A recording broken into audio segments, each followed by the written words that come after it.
Victor Lamme, and I'm a neuroscientist studying consciousness already for a few decades. And I'm here in Spain on a fairly typical sunny day, for Spain at least. And yeah, I can look around and I see the blue sky, I see the green of the trees, I see the road, and I see all sorts of different objects.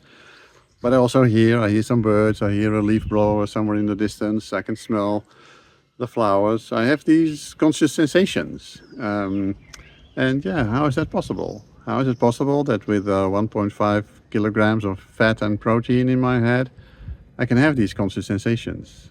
That's actually quite a mystery. And there's been very many ideas and different thoughts about these, and I would like to discuss these with you.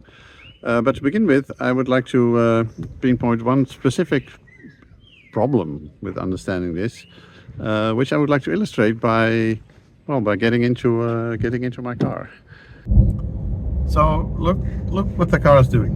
It's recognizing the cars that you see in front of me here on the road. It's even categorizing them as being either a small vehicle or a truck or something. It's only a binary categorization because different trucks are all depicted the same, as you can see. But well, of course, the thing is, the car seems to be seeing, you could argue. At least it's processing visual information and making quite some sense of it. It even recognizes where the road is, you know, it can see whether I'm driving between the lines and stuff. But then there's something else, which is that if I push this button, which I'm pushing now, then the car will start to do the driving, well, basically all by itself. I don't have to do anything anymore. The car keeps itself within the tracks, and yeah, well, it's driving along. So now it's processing visual information up to the extent that it can even transform this visual information into useful action, which is pretty much the same as what I would do when I would drive this car. I would look out the window and try to make sense of the cars and the road and where the road is, and adjust the steering wheel and gas pedal, etc. accordingly. Now, while the car is doing a perfectly fine job at controlling itself and keeping on the road and getting me to where I want to, of course there seems to be a fundamental difference between when I'm doing it and when the car is doing it.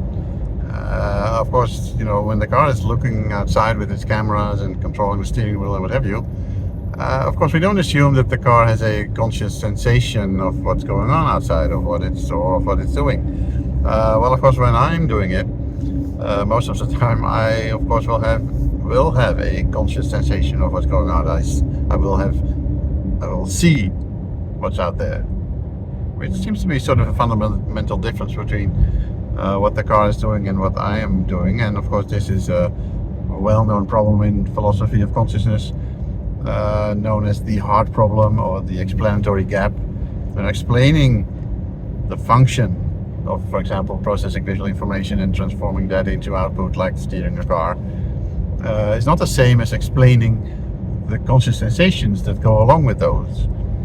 So there always seems to be some sort of explanatory gap between these two levels of explanation.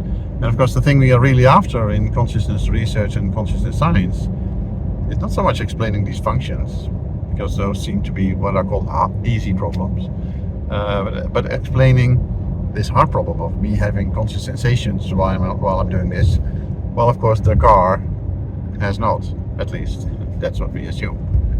That there is a dissociation between visually guided action on the one hand and visual perception, conscious visual perception on the other hand, it's not just a philosophical point of view like framed in the heart problem and the explanatory gap, but actually it's also an empirical question, which I think is clearly visible when we look at phenomena like, for example, blindsight. So what's blindsight? I guess you know that, but to summarize, it's when people suffer a lesion from primary visual cortex, as you can see here in these two patients. Of course, what they will then have is what's called cortical blindness, and for that part of the visual field, usually the complete contralateral half of the visual field. They will insist having no visual sensations there whatsoever, and not being aware of anything happening on that side. So that's typical cortical blindness, hemianopia, resulting from a lesion of primary visual cortex, which is of course because primary visual cortex is the entry point for all visual information towards the rest of the visual brain. However, one of the striking things that was found in these patients already in the 1970s, most notably by Larry Weisskranz, is that if you then ask these patients to guess about properties of visual stimuli which are in this blind part of the visual field, you may get stuff like this. And so, for example, this is a stimulus moving at different speeds. By the way, if stimuli move really fast, they still have some sense of motion going on there, but it's not like really seeing motion, because they see stuff moving without really knowing what is moving. So that's a bit strange. It's a bit like what you see when you close your eyes and you wave your hand in front of your eyes. You see sort of motion, but you don't really see what is moving. So that's what they still have in this blind part of the visual field, by the way. But that aside, that's not the blindsight phenomenon. The blindsight phenomenon is that even for stuff they don't see at all, so if things move not that fast, they have zero awareness of the movement then. But if then asked to guess the direction of the movement, you will see that they score highly above chance level being 50% in this case, and they score like 80% correct whether something is moving up or down, for example.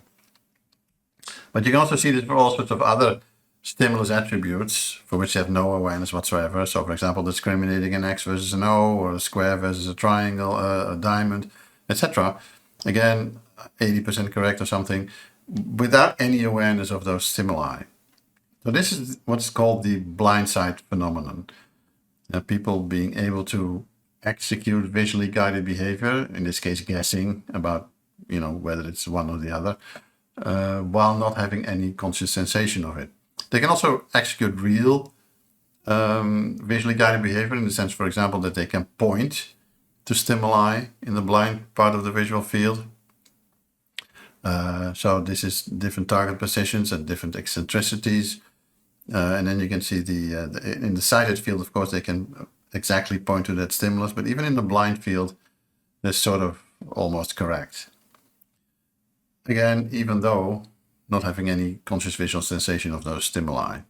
The standard explanation, if you like, of the blindsight phenomena is that this happens via a bypass route from the retina to parietal cortex. As of course, normally when information is fed into the retina, this will activate LGN, then go to primary visual cortex, and in primary visual cortex, this is then distributed to dorsal and ventral streams, parietal cortex and infratemporal cortex. But of course, this is now blocked because, visual cortex is no longer there, at least for the half of the visual field.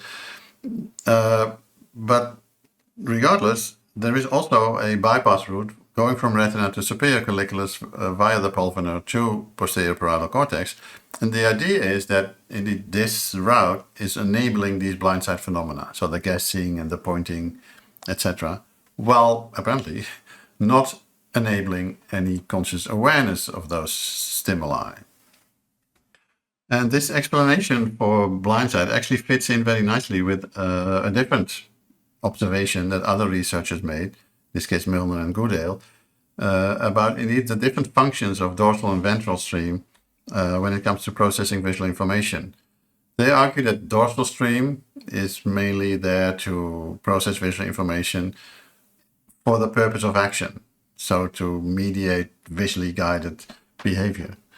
Whereas the ventral stream is more there for processing visual information to lead up to perception and maybe even also visual memory.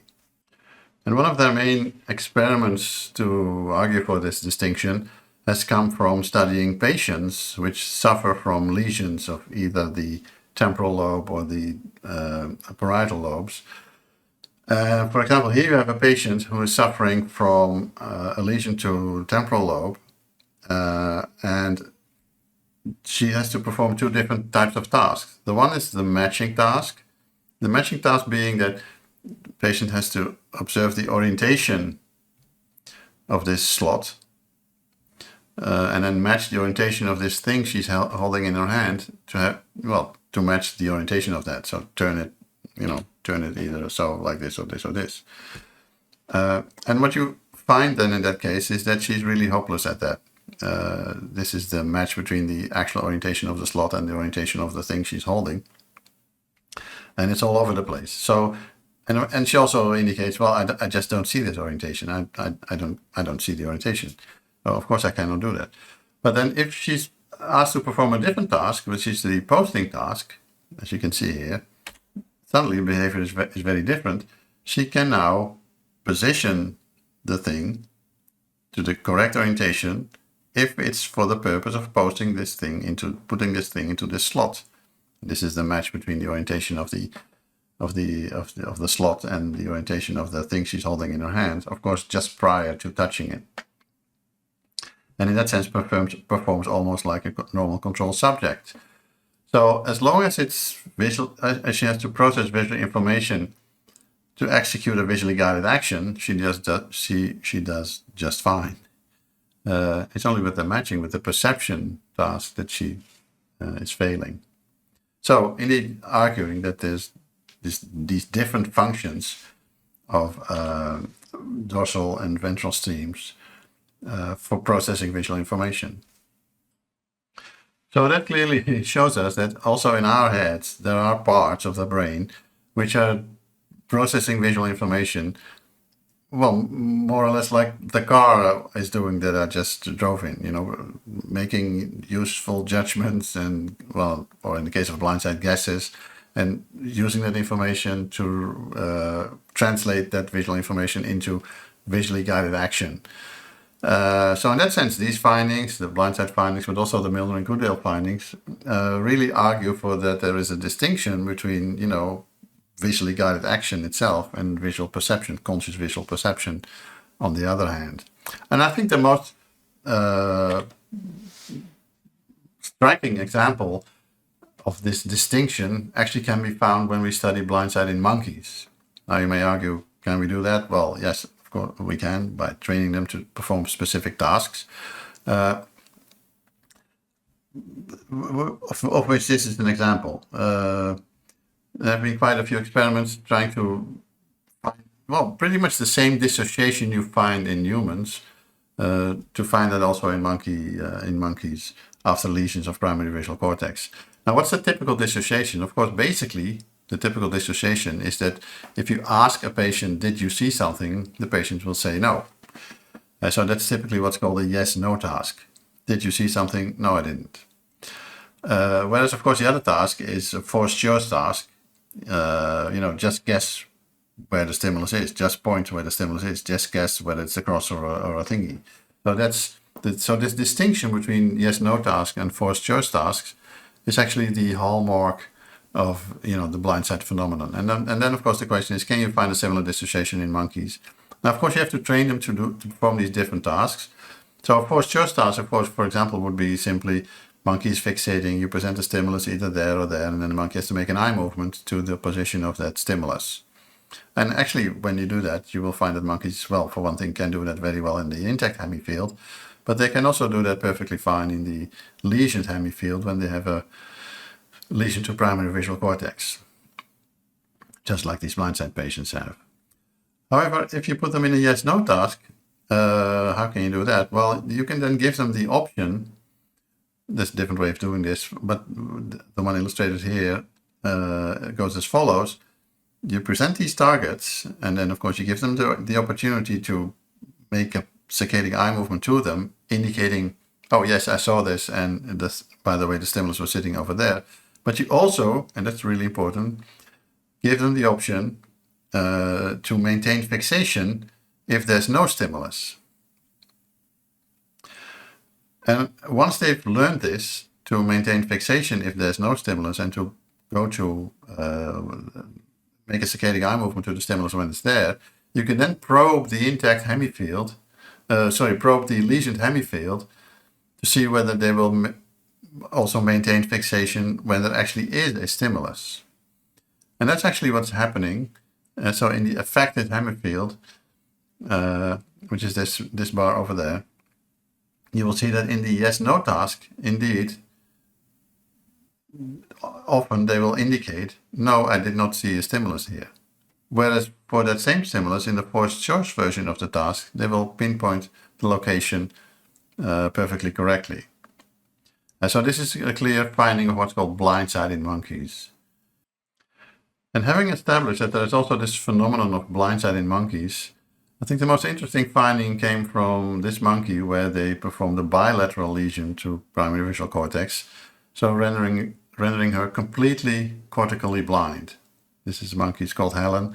And what they observed after that was that, of course, initially, well, she was sort of behaving like cortically blind. But then after a while, she started using these, well, you could say blindsight capabilities to actually start perform almost normal. So, for example, if we look at this video, this is that monkey with the bilateral V1 lesion having, well, what you could call super blind sight, in the sense that you can assume she's cortically blind and hence has no conscious sensations of what's going on.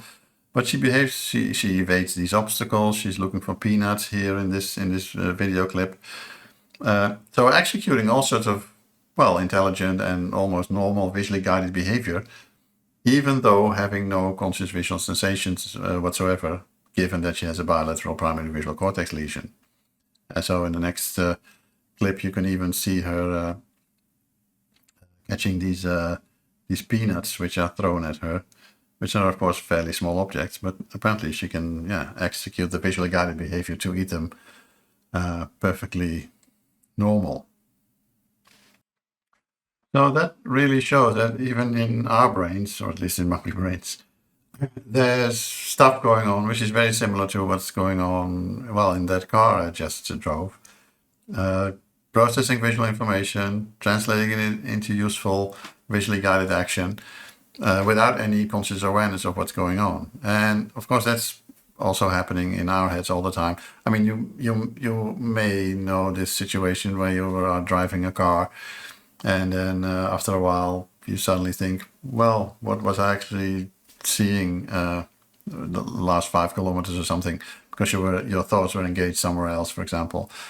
So apparently this automatic pilot kind of behavior is also part of our own brains. But of course that begs the question, what's the difference between the behavior where we do have these conscious sensations? Now, one of the things that may strike you and actually may appear sort of arbitrary to you is that, of course, what we do in laying this boundary for conscious experience between the yes-no detection task and the forced choice discrimination, well, is explicitly making a distinction between actions or cognitive functions, if you like, that count as evidence for having conscious experience, as opposed to actions or cognitive functions that don't count as evidence for having a conscious experience. So yeah, a verbal report, yeah, if someone says, okay, yeah, well, I see you and stuff, yeah, well, that it may sound reasonable to call that a conscious sensation, but why not the walking around or the pointing that people do in these kinds of experiments, or indeed the forced choice discrimination itself? And if you look at that monkey Helen, yeah, it becomes a bit difficult to really believe, maybe even that there are no conscious sensations going on there. But either way, you have to somehow lay a boundary between what you would call evidence for conscious experiences and evidence that do not count as having a conscious experience. And what's the justification for this? And this problem becomes all the more evident if we look at studying conscious versus unconscious processing in normal subjects. For example, as is often done in studies employing what's called masking. So trying to make visual stimuli less visible or maybe even completely invisible by manipulations like shown here. So what's masking? Masking is that you present a stimulus, like for example this word, fairly briefly. Now the brief presentation in itself is usually not enough to make things invisible, unconscious. Because even if something is flashed for only a few milliseconds, you will normally see it, unless you present something after it and preferably also before it. So that's what you have here. So you have this stimulus, which in this case is a word. which is 20 milliseconds. And if that's then followed for 500 milliseconds by something else, like these crosses, or preceded by something else, this is called backward masking, this is called forward masking. Yeah, well, then people will no longer be able to recognize this word or even report saying that there was a word at all. Same here with faces and stuff like that. Making a target what's called invisible. This is a different version which is called meta-contrast masking. So you present a stimulus and then an annulus, and depending on the stimulus onset asynchrony between the two, you can also make these stimuli really invisible. And a typical finding in these masking experiments is that there is, again, this dissociation between subjects having a conscious sensation of a stimulus and the effect that that stimulus may have on subsequent tasks. Like, for example, in this experiment, so it's a very basic task. Subjects have to judge the orientation, the direction, whether it's pointing left or right of this arrow, but it's preceded by this prime, which, however, as you can see, sort of fits in the center of this arrow, so that you get this meta-contrast masking effect of this arrow, so that subjects are unable to perceive the orientation or the direction this arrow is actually pointing at. So this is for the different SOAs between this prime and the target. And as you can see, D prime, so that's, sorry, it's not D prime, it's percentage correct for judging the direction of this arrow is 50%, so chance level for all these different SOAs. But nevertheless, depending on the SOA, you will see that when the prime and the target are pointing in the same direction, subject responds faster than when it's in the opposite directions, so in incongruent trials. So indicating that even without conscious awareness of this prime, subjects are still influenced. The stimulus still has an influence on subsequent behavior, which is a typical masking finding.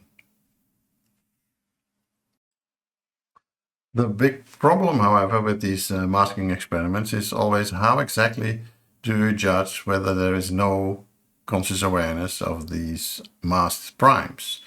Now, for example, in this case, it's 50% correct. You can also express that as what's called D prime in signal detection theory analysis. In this case, D prime being 0. That's sort of a very convincing way to show that indeed there's no awareness whatsoever. People are totally unable to judge the direction of motion, direction of this arrow. But some people have argued, well, that's maybe a bit too strict criterion. What you actually want to do is ask subjects their subjective awareness of things. So different ways of measuring that have been developed, perceptual awareness scales and some stuff like that. As a few examples are given here. So people then have to give a number, for example, a score to the amount of awareness they have of a particular stimulus that is, for example, masked. So they have to, for example, give a 1, which is completely unaware. There was no feeling of something being there, total guess.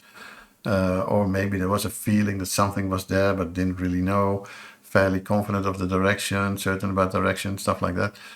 This is a different way. No experience, brief glimpse, almost clear experience, clear experience. The reason why these kinds of scales exist is that indeed, if you are in such an experiment, for example, the masking experiment that I just showed you, indeed, you often have this sensation of, yeah, I thought it was maybe over there, but yeah, there was something, but I couldn't really tell what exactly it was. Up to the point that you think, yeah, I think it was to the right, but not entirely sure.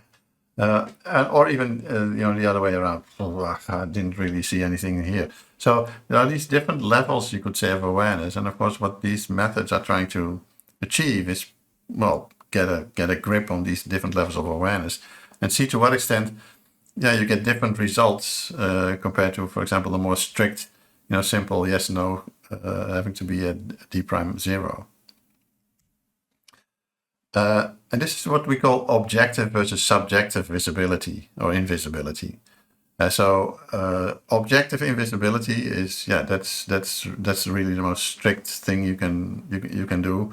And so so for example, in this experiment, they looked at face versus house discrimination. And indeed, when objective performance has a D prime of 0, this is what we call objective invisibility. And indeed, yeah, of course, then you don't see anything at all. But typically, these subjectively invisible stimuli, categorization, so where people say, no, I don't think I saw something there. So these, yeah, either a 1 in this thing or a no experience in this thing, this scale. This happens typically at stimulus contrast, for example, where objective invisibility would be above 0. And this is, of course, if it's visible, then it's clearly above. D prime is clearly above 0. So that's one thing. And so there's this difference between this subjective feeling of visibility and the more objective feeling of visibility. And of course, then the question is, well, which is the true one? But there's even a problem with this objective invisibility, in that it suffers from the problem of, well, what exactly do you ask? So you have discrimination, as we just saw. Is it pointing to the left or to the right? But of course, you could also ask subjects, well, where was the stimulus? Was it on the upper half field or the lower half field? Or was it there at all? So these, and as you can see here, these all give different results. So again, this is a face that's then masked. Depending on the presentation time, of course, sensitivity goes up, but it goes up way later for discrimination than, for example, it goes for localization. And here you can see that it also for detection, you get different curves for different things you ask, even in an objective visibility task. So that implies that lying this boundary for conscious experience, although seemingly simple, you ask a subject, well, did you see that or did you not see that? And then we look at brains, and then we find the neural correlate of consciousness. That's of course the easy, intuitive way of going about this.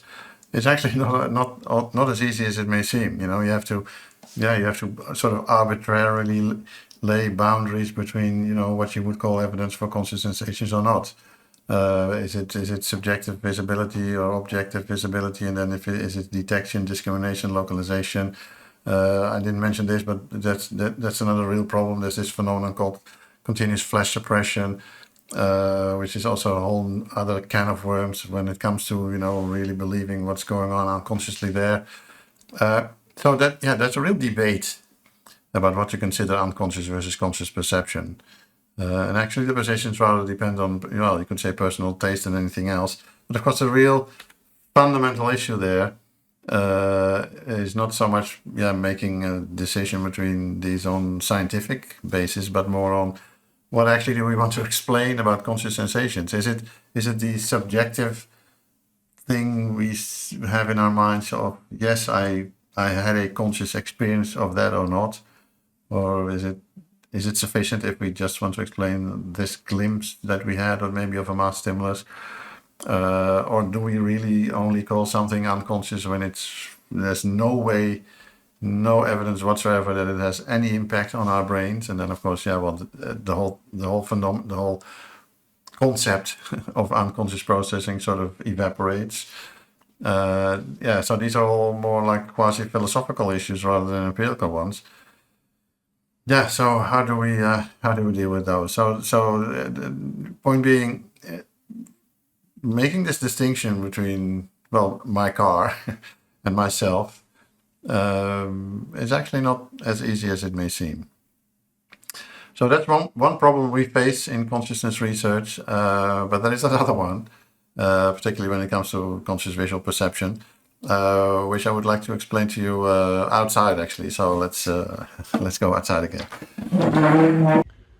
One of the actually quite surprising discussions that exist in consciousness science is about the content of what we are seeing. What do we actually see? Now, for example, when you look at this tree there, what do we actually see? Of course, we see it's a tree, and the tree has leaves and it's green and stuff.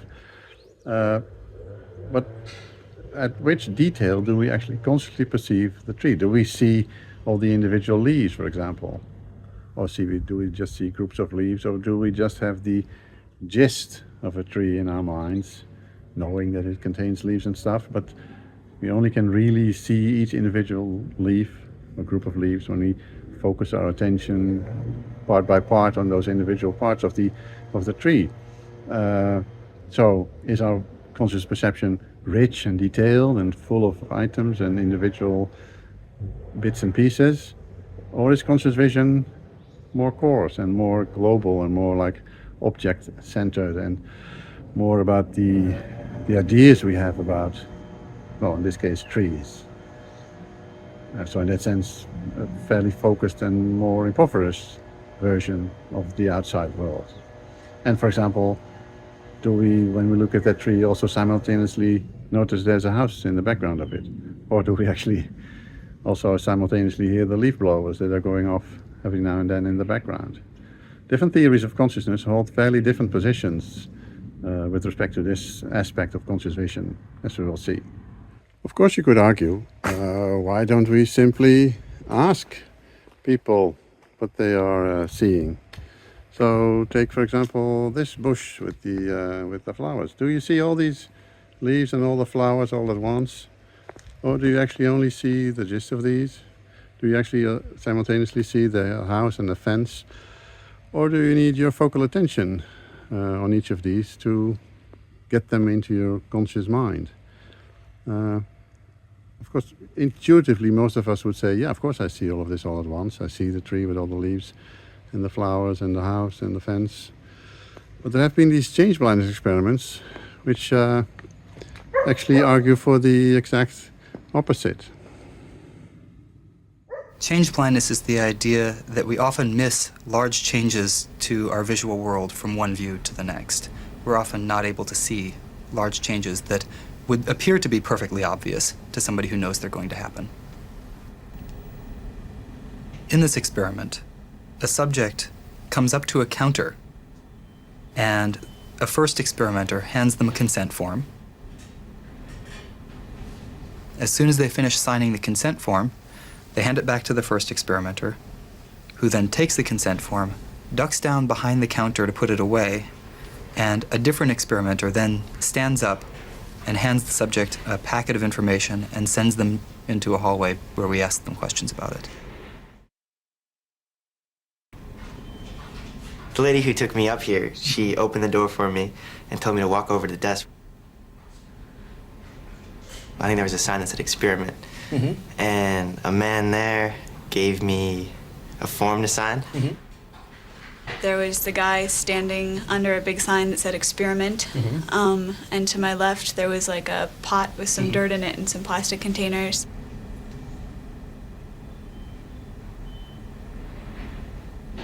Oh, I filled out a form. Okay. Right. And I asked him how long it would take, and he said about 10, 15 minutes or so.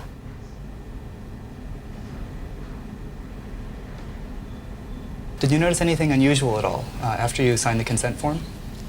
I just signed it, and I didn't even pay attention to anything that was written on it. Okay. Yeah. After you handed it back to him, did you notice anything unusual happen at all? No, I probably wasn't even looking that direction. I probably turned and looked towards the clear door. I saw some people there. Okay. And then I turned back and looked at him for a second. Okay. Did you notice anything unusual at all after you signed the consent form? No. This is only going to take 5 to 10 minutes. Yeah, it'll be real short. Okay. The person who stood up was actually a different person. Okay. I gather you didn't notice that was different? No. A different person actually stood up and handed you this form and sent you out toward me. I gather from your reaction you didn't notice that? No. Okay. Don't feel bad about that. Actually, most of the time, we find about 75% of people don't notice. You serious? Yeah. The person who stood up with the packet was actually a different person. Wow. Than the first person. That is incredible. So I gather you didn't see it then. I didn't catch that, no. Okay.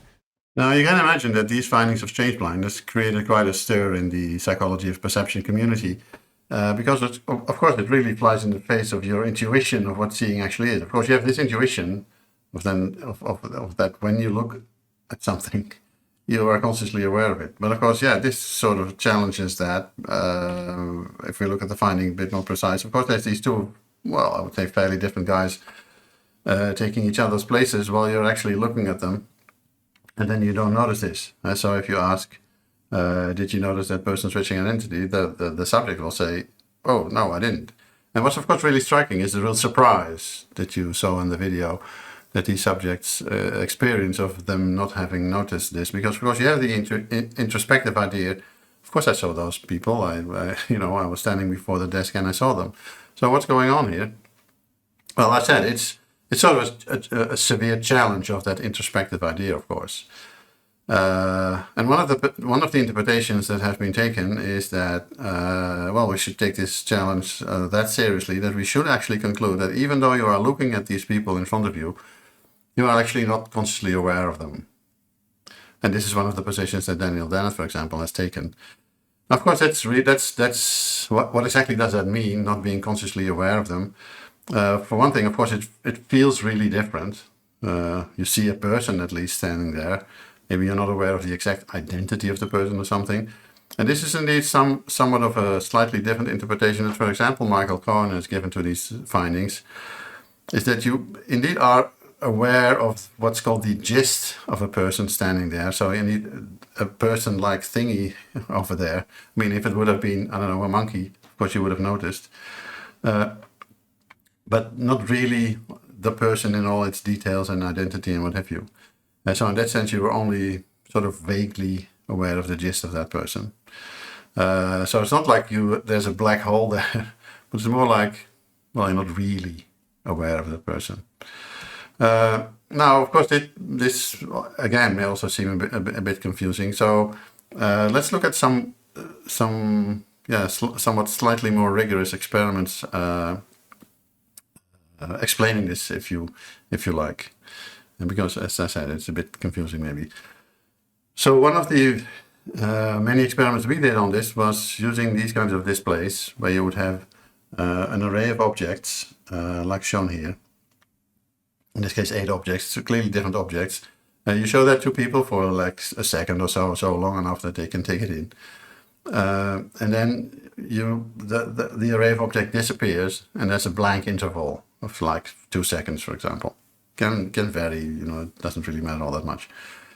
And then there's the array appears again, and then you point to one of the objects and you ask the subject, was this object the same or different from the one that was there before? Of course, they will not know in advance which of the objects you will cue. And also there's a 50% probability that indeed there is a change. And so in this case there is a change, but in other trials there's no change. So guessing is about guessing is 50% correct. And what you will see is that indeed people are very bad at this task as well. So they really show this change blindness phenomenon as well. They only score about like 60% correct or so, which is just hardly above chance level. And what you can then do is convert that percentage correct into the capacity they apparently have for storing these 8 objects via formula which is called Cohen's K formula. Anyhow, what comes out of that is that apparently they can only monitor about 2 objects at every moment in time for such a change. And if the change happens to, 6 of the other objects, they don't notice this. So indeed, arguing for the same thing, that people even in these more simplified scenes suffer from this phenomenon of change blindness. And indeed, it's possible to then also argue, well, you may think you are aware of these 8 objects, but actually at each moment in time, you're actually only aware of, say, 2 of them. And if, of these 2, the one happens to be the one that changes, of course you will notice the change. But if the change happens to one of the other ones, well, you don't notice this change because you were not aware of that object at the moment it disappeared. So that argues for a very poor interpretation of conscious visual perception. Conscious visual perception being, very limited, only limited to those aspects of a scene that you at each moment attend to. Which of course also applies that you may think you see these 8 objects, but that's actually an illusion. That has this whole richness of perception, as we call it, sort of an illusory phenomenon. It's also called the refrigerator light illusion. So every time, of course, you look into the fridge, the light is on. So you may think that the light is always on, but of course if you close the fridge, the light is off. So that's sort of the analogy there. And so if you look at a scene, every time you focus your attention, so put some light on anything, well, you notice it's there and you can identify it. And that gives you the illusion that the light is on everywhere in a scene. But actually it's not. So that's the conclusion that's been taken by, well, these kinds of authors, for example, from these experiments. However, there's a slight catch to these experiments, which I will show you now, which is that if you show the array, so do very much the same experiment, but don't cue the position where the change may or may not occur after the second array has appeared, but during the interval. So let's say a second or even 2 seconds after this first array has disappeared, you will suddenly find that people are actually fairly good at this task. If you now convert the percentage correct, which is now like 85% correct or something, to a capacity, you will see that they now suddenly have a capacity for about 6 objects. Depends a bit on the when you present the queue. So that tells you the following, which is that apparently when you show this array of objects and then it disappears and then present this queue, you can still, well, access the memory trace, if you like, of all of these 8 objects, and then go back in time, you could say, or go back into your memory representation of those objects and think, okay, what was there? Oh, there was a motorcycle there. And then, of course, if you then see the second array, you will know, okay, this is not a motorcycle, so there's a change now. So this implies that even though the change blindness results themselves seem to imply that you don't have a representation of these 8 objects, actually you do have a representation of all of these 8 objects, maybe not all of them, let's say 6, 7, 8, whatever, which you can access after the array has disappeared.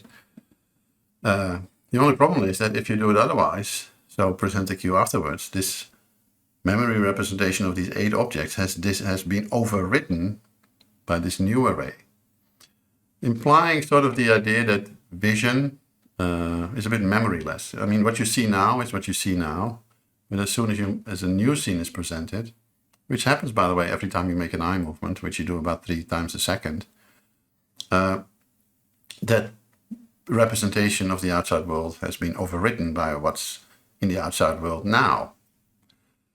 And of course, this argues for a very different interpretation of these results, which is that this whole change blindness phenomenon is much more a problem of vision having no memory, or the memory trace of vision that you can still access after you present a queue when the array has disappeared, is very fragile, easily overwritten by anything new. But nevertheless, while it's still there, and so during this interval, it's actually fairly rich. So that's a very different interpretation, of course, arguing for, well, rather the opposite, which is that vision is indeed rich, but just happens to have very limited memory. And so arguing for that you actually do see 8 objects and all, they just get overwritten with every new scene that's presented to you. So what this means is that most likely, when you look at a scene, like, the array of 8 objects here, there's sort of 2 kinds of different representations in your head of that scene. There is the, pure visual representation, which has this large capacity containing all the objects in all their detail, etc., which is, however, fragile in the sense that it's easily overwritten. And other experiments have indeed also shown that, for example, the capacity you have for this visual representation depends on visual cortex, showing by voxel-based morphology experiments, and you can even increase or decrease the capacity by applying electric currents to the visual cortex, and then you can see that you can selectively increase or decrease this fragile memory capacity, as it's called. And of course, then simultaneously you also have this more sparse representation of only a few items, the items that you happen to attend at that moment, which of course has a smaller capacity, but of course has the advantage of being way more stable, in the sense that even if you present a new scene, you still hold these in working memory, as it's called. And of course, yeah, not very surprising. Of course, this depends way more on regions in the front of your head, like dorsolateral prefrontal cortex, which, by the way, has also been shown by applying TMS to frontal cortex or by doing dual task experiments where attention is engaged elsewhere. You will typically see that these interfere with this memory capacity, but not so much with this memory capacity. Now, the first thing, of course, we have to realize with these kinds of findings is that they are about memory of what you have seen. So both in the working memory capacity and the fragile memory capacity, of course, we look at, well, you could say remnants of what your experience was at the moment you looked at them. And really gauging, well, what you see now is actually, well, sort of impossible without resorting to these extra cognitive functions like attention or memory, of course, inner speech. And if you try to introspect, for example, when you try to look at a particular scene, let's take this one as an example. So if you look at this scene, what are you really seeing now at this very moment? That's very difficult to assess for yourself. Of course, yeah, you get the gist of the scene. You see that it's a room full with books and bottles of wine and chairs and pillows and what have you. Yeah, but at the same time, do you really take it all in at every moment? Of course, if you this is one of the famous slow change blindness examples, and if we, go back to the beginning of the image like this and then the end of the image like this, you'll see that there's huge changes occurring again.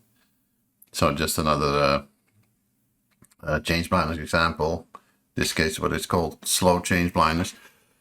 But I think it really pinpoints that if you try to really introspectively assess what you are seeing, that's actually not all that easy even. So again, try it for yourself. It's sort of, I don't know how it feels for you, but for me it's like I don't really know. I don't really know what I'm seeing. But then again, of course, the argument can go two ways. I mean, on the one hand, of course, you could then argue like the change blindness interpretations were at first. Okay, well, that means that lots of what you perceive or think you perceive is an illusion. But then on the other hand, not noticing a change, of course, only implies that you forgot about what you saw before. And so why is a failure of memory, a failure of memorizing what you saw a second ago or 2 seconds ago, why would that be a failure of your conscious perception at that moment, at that very moment? I mean, if we take this to the extreme, I don't remember all the things I saw yesterday or a week ago, but it doesn't imply that I was unconscious. I mean, most of yesterday and let alone most of the whole last week. So this is the real problem with consciousness if we want to study particularly this hard problem aspect of consciousness. So the qualia aspect of consciousness, you might say. So the immediacy of seeing, what am I seeing right now, is of course something different to explain than, okay, what do I remember having seen? Same, of course, with attention. If I focus my attention on something, yeah, of course, that helps me memorizing it. That also, by the way, helps me maybe identifying more precisely what the object is or what it's for and stuff like that. But that's not the same as the mere raw fact of seeing what's out there. And so these cognitive functions are always sort of, well, you could say, getting in the way of the pure qualia sense of seeing. And I think that's, in the end, what we, or at least what many consciousness researchers want to explain. And aside from posing this problem of not really being able to tell what exactly we see at every moment in time, of course, this whole business of change blindness and all these related phenomena like inattentional blindness, where you have this gorilla which is passing by while you don't see it, or attentional blink, and patients with extinction and neglect, of course, pose a very similar problem as the one we have already seen with this issue of subjective versus object visibility, and where do we lay the boundary between conscious and unconscious, and why is forced choice discrimination considered unconscious and the other one's conscious. It's a bit the same with these attentional issues. If you don't attend to something, of course you don't memorize it, and then you cannot report it afterwards. But does that imply that this then was unconscious, or was it conscious at the moment but just forgetfulness? So it only adds to this whole phenomenon of, well, it being sort of impossible to really gauge where the boundary between the conscious and the unconscious lies. So that's an additional thing. All these phenomena, cause things to be, well, what is considered not seen, in the sense of people saying, well, I didn't see it, like the gorilla, like the change blindness phenomena. But another example, of course, would be split brain. And in split brain patients, you have this phenomenon that if you present something to the right hemisphere, so in the left visual field, and of course, because of the split brain, people will then report not seeing what's presented over there, because you talk to the left hemisphere, which is where the language capabilities sit. But does that imply that the right hemisphere, because it's just not communicating with the left hemisphere, is then really not seeing what's happening over there? So that's sort of a similar issue. There's all these different reasons why stuff gets reported as not being seen, but of course for all sorts of different reasons, either that it's below threshold, or that it's inattended, or that it's disconnected from reportability parts of the brain. So and of course this is actually the real problem with consciousness research, I would say. Of course, there's this famous quote from Francis Crick, famous, Nobel laureate for his discovery of DNA, of course, but also a person who ventured a lot into consciousness research at his older age. At some point he thought, well, the problem with consciousness is actually that we think too much about it. There's too much philosophy about it. So at some point he said, no, we should just try to find how a brain generates consciousness, and then we'll all understand it. And then, quote, we no longer need to endure the tedium of philosophers perpetually disagreeing with each other, because consciousness is a scientific problem. We just should study the brain.